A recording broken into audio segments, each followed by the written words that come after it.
आपने प्रतीकात्मक किया? देखिए, आपने देखा होगा कि पिछले इन 2 वर्षों में खास करके पेट्रोल डीजल का दाम आसमान छू रहा है। 23-24 बार इस सरकार ने पेट्रोल डीजल का दाम बढ़ाया।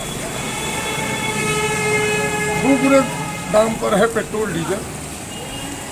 जो कल तक भारतीय जनता पार्टी यह कहकर के सत्ता में आई कि हम आएंगे पेट्रोल डीजल के दाम को कम करेंगे, उल्टी उसकी कहानी की। जबकि कच्चे तेल का आज दुनिया की बाजार में दाम कम है, क्रूड ऑयल जिसे आप कहते हैं, आज सस्ते दर पर आम लोगों को मिलना चाहिए, लेकिन अतिरिक्त टैक्स लगा करके अपने जो उनके चुनिंदे अडानी अंबानी जैसे लोग हैं, जो उनके चहेते लोग हैं, उनको लाभ देने के लिए इस पेट्रोल पर अतिरिक्त टैक्स, कंपनी को अतिरिक्त मुनाफा देने के लिए अतिरिक्त लाभ देने का प्रयास किया, जिस कारण से ये पूरा बोझ आम जनों पर, किसानों पर पड़ रहा है, गरीबों पर पड़ रहा है, देश की जनता पर पड़ रहा है।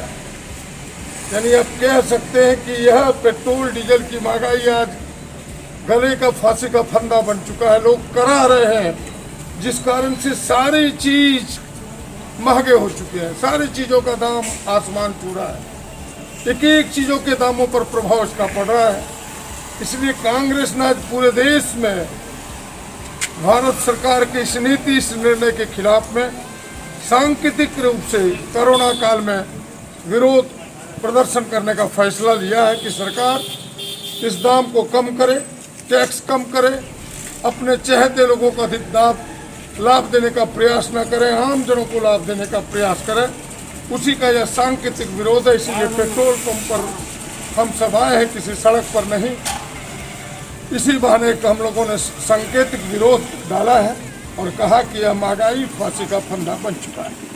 भैया, पेट्रोल डीजल तो मायने रखता है, लेकिन आम लोगों के लिए रोजमर्रा की जिंदगी में सरसों का तेल भी लगभग दोगुने हो चले हैं। उस पर नहीं, एक एक चीज, केवल सरसों का तेल मत देखिए, खाने पीने की तमाम चीजें, ये तमाम चीजें तो आखिर आता है किन चीज़ों पर?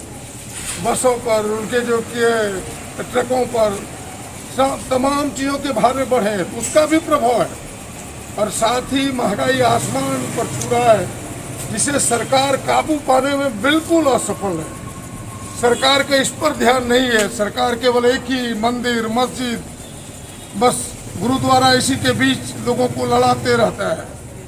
आम जनों की क्या समस्या है? आपने देखा कि अभी कोरोना काल में वो टीका देने से पहले कि भाई हम वैक्सीन राज्यों को दें, इससे भी कतरा रहे थे। जब सभी सरकारों का दबाव पड़ा, आम जनों का दबाव पड़ा, तब बड़ी मुश्किल से अंत में तैयार हुआ कि राज्यों को हम वैक्सीन उपलब्ध कराएं। यानी इस कहने का मतलब इतना ही है कि यह सरकार आम जनों के लिए नहीं है, यह सरकार खास लोगों के लिए है, जिसके कारण हम सबको सांकेतिक विरोध करना पड़ा है।